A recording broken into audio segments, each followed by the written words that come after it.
लोकसभा चुनाव के लिए कांग्रेस ने अपने प्रत्याशियों की चौथी सूची जारी कर दी है, जिसमें मध्य प्रदेश की भोपाल लोकसभा सीट सहित 12 लोकसभा सीटों पर प्रत्याशी उतारे गए हैं। कांग्रेस हाईकमान ने भोपाल लोकसभा सीट से अरुण श्रीवास्तव पर भरोसा किया है। अरुण श्रीवास्तव 1985 से कांग्रेस के सक्रिय कार्यकर्ता है। वह संगठन में विभिन्न पदों पर रहते हुए काम कर चुके हैं। अब वे भोपाल लोकसभा सीट से कांग्रेस की टिकट पर चुनाव लड़ेंगे। टिकट घोषित होने के बाद सबसे पहले स्वदेश न्यूज से बात करते हुए अरुण श्रीवास्तव ने पार्टी के राष्ट्रीय अध्यक्ष मल्लिकार्जुन खड़गे और प्रदेश अध्यक्ष जीतू पटवारी का आभार जताया है। बीजेपी के 400 पार के नारे को लेकर अरुण श्रीवास्तव ने कहा कि उनके पास नारे के अलावा कुछ नहीं है। भोपाल के विकास का बीजेपी के पास कोई भी एजेंडा नहीं है और हमारे पास करने के लिए बहुत कुछ है। अरुण श्रीवास्तव ने कहा कि महंगाई, बेरोजगारी, भ्रष्टाचार की लड़ाई हम सड़क से संसद तक लड़ेंगे। उन्होंने कहा कि स्मार्ट सिटी के नाम पर 2014 के बाद से ही भोपाल को ठगा गया है। भोपाल की दुर्दशा हुई है। चुनाव लड़ने की तैयारी को लेकर अरुण श्रीवास्तव ने कहा कि मेरी ओर से पार्टी का हर कार्यकर्ता तैयार है, क्योंकि हमारा कार्यकर्ता ही चुनाव लड़ेगा। अरुण श्रीवास्तव से बात की स्वदेश न्यूज के मैनेजिंग एडिटर आरपी श्रीवास्तव ने। आपको अभी हाल में तत्काल एक सूची जारी हुई भारतीय कांग्रेस, राष्ट्रीय कांग्रेस की तरफ से, एआईसीसी की ओर से, इसमें आपका नाम भोपाल लोकसभा चुनाव क्षेत्र में आपको प्रत्याशी घोषित किया है। आप इसको किस तरह से देखते हैं? मैं अखिल भारतीय कांग्रेस कमेटी और अपने राष्ट्रीय अध्यक्ष मल्लिकार्जुन खड़गे साहब, प्रदेश अध्यक्ष माननीय जीतू पटवारी साहब का आभारी हूँ, जो इन्होंने मिलकर एक छोटे से कार्यकर्ता को राजधानी पार्लियामेंट्री सीट का प्रत्याशी बनाया है। इस सीट पर अब कैसा मुकाबला देखते हैं? आपके सामने जो प्रत्याशी हैं, भारतीय जनता पार्टी जिस तरह से देश भर में 400 पार का नारा लगा रही है, उन सारी और मध्य प्रदेश को लेकर के सारी सीटों को जीतने का दावा पेश करिए। आप इस सीट को, भोपाल सीट को किस तरह से देखते हैं? भाई, भोपाल सीट में वो 400 पार का जो नारा लगा रहे हैं, उनके पास कोई इशू है नहीं डेवलपमेंट का। भोपाल के विकास का कोई प्रोग्राम नहीं है और हमारे पास भोपाल के विकास का सटीक प्रोग्राम है। और प्रोग्राम के अलावा भोपाल में बेरोजगारी के खिलाफ जो लड़ाई होगी, भोपाल की धरती से पार्लियामेंट तक हम ले जाएंगे। महंगाई के खिलाफ जो लड़ाई होगी, उसको हम देश के पार्लियामेंट तक ले जाएंगे। और भ्रष्टाचार के खिलाफ जो लड़ाई होगी, उसको भी हम ले जाएंगे पार्लियामेंट तक। मेरा कहना है, भोपाल में 2014 के पहले का भोपाल देखा जाए, 2014 के बाद का भोपाल देखा जाए। भाई, इनका कहना है कि हम 10 साल में हमने विकास किया है, यानी इसीलिए डेडलाइन बनाए 2014 के पहले का देख लो, 2014 के बाद का भोपाल देख लो। 2014 के बाद का भोपाल ये है, पूरे टीटी नगर को तोड़ के, ध्वस्त करके स्मार्ट सिटी का नाम दिया गया। और आप जाके देख लो कौन सी स्मार्ट सिटी बनी हुई। पूरा शासकीय संपत्ति, अरबों खरबों की ज़मीनों को मध्यम वर्गीय जो रहते चले आए, उनके लिए कोई प्रोग्राम नहीं बनाया। जो 30-30 साल, 40-40 साल सरकारी नौकरी करके जो एकदम बूढ़े हो गए, उनके लिए कोई प्रोग्राम नहीं बनाया गया। यार, पतियों के लिए फिर से एक स्मार्ट सिटी के नाम पे प्रोग्राम बना दिया गया। इसका हम विरोध करते हैं। 2014 के बाद हबीबगंज रेलवे स्टेशन को बेचा नहीं गया है क्या? निजी हाथ में दे दिया गया। 2014 के बाद जो हमारी एक शान थी बीएचईएल के नाम से भोपाल को जाना जाता था, और भोपाल जब बोलते थे हम, बीएचईएल का नाम आता था। उसको भी बेचने की तैयारी कर रहे हैं।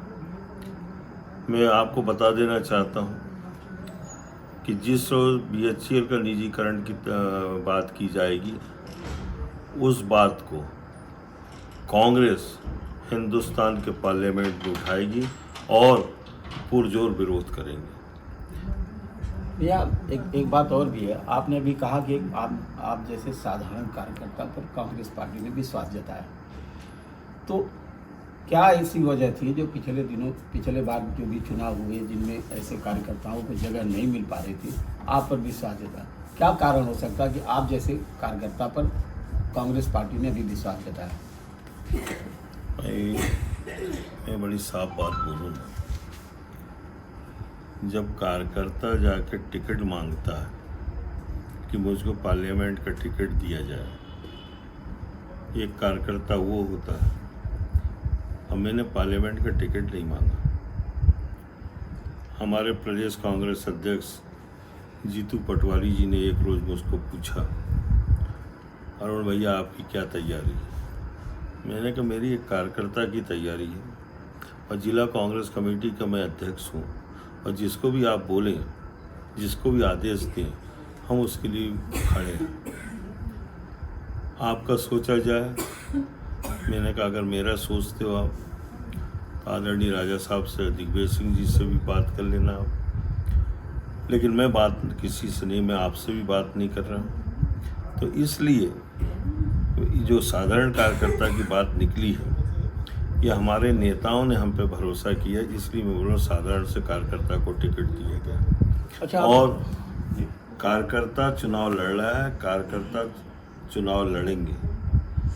जो हमारे बीच के जो नेता थे, नेताओं के निर्देशन में काम होता था, वो नेता बहुत दूर हमसे जा चुके हैं और उनके जाने का हमें कोई रंज भी नहीं है। वो जहाँ रहे वो सुखी रहे। अच्छा, आप एक चीज़ आप एक एक्टिव कार्यकर्ता थे कांग्रेस पार्टी के। उसके बाद से आपने एक बहुत नज़दीक से स्वर्गीय विमला श्रीवास्तव जी, मम्मी जी के, जब वो जिला पंचायत अध्यक्ष थी, जनपद अध्यक्ष थी, उस समय भी आपने काम देखा, और जिस ईमानदारी से मम्मी जी ने काम किया क्षेत्र में, क्या उनका जो आदर्श है, आप उस परिपाटी को, उस प्रोग्राम को आगे बढ़ाएंगे? भाई, उन्हीं से तो हमने काम करना, समाज सेवा सीखी। उन्होंने 5 साल भोपाल में जनपद अध्यक्ष रहे, 5 साल जिला पंचायत के अध्यक्ष रहे, और कभी किसी से ये नहीं पूछा कि तुम किस जात के हो, तुम किस समाज के हो, तुम कहाँ से आए हो। जो आता था उसके काम के लिए मम्मी जी पूरा प्रयास करती थी। वो मैंने बड़ी बारीकी से देखा। हमारे घर के सामने सुबह से मैं बोलता था, मम्मी जी क्या हो रहा है, विकलांग लाइन से आ जाएं, बहुत से पीड़ित लाइन से आ जाएं।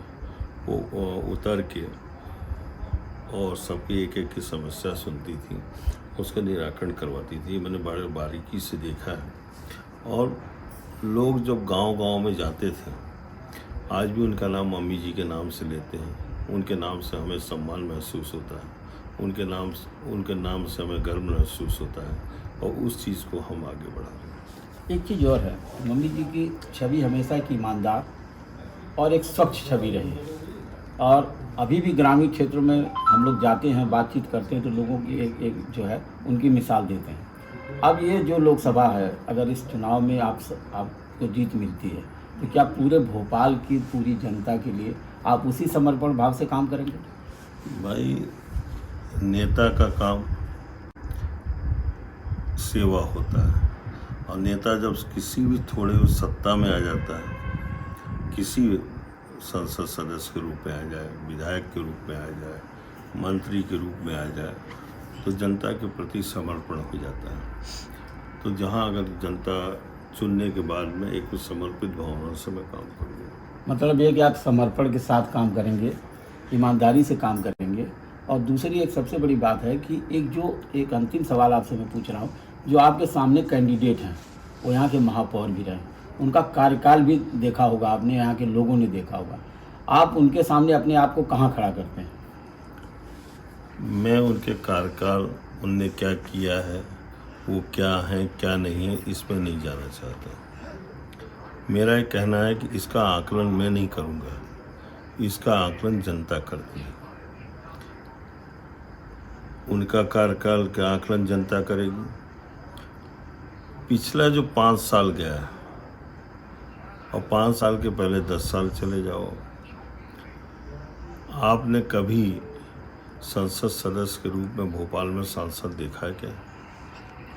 जनता के किसी समस्या में सांसद आए क्या? हाँ, अभी बहन का जब टिकट कट गया तो वो जरूर सीहोर में मेरे को दिखी। एक भाजपा के विधायक की शराब की दुकान का ताला तोड़ते हुए। ये मेरा पहला काम मैंने देखा। पिछले 5 सालों में आपने ये देखा? पहला काम वही देखा है। कहाँ नहीं तो मैंने कहीं भूमि पूजन नहीं देखा, कोई काम करते हुए नहीं देखा, कोई जनता की समस्या सुलझाते हुए एक काम देखा है सीहोर में, जो भारतीय जनता पार्टी के माननीय विधायक जी हैं, उनके शराब की दुकान का ताला तोड़ते हुए। और ताला तोड़ने का दोनों के बीच में क्या कारण रहा है वो भगवान ही जाने या वो दोनों जाने।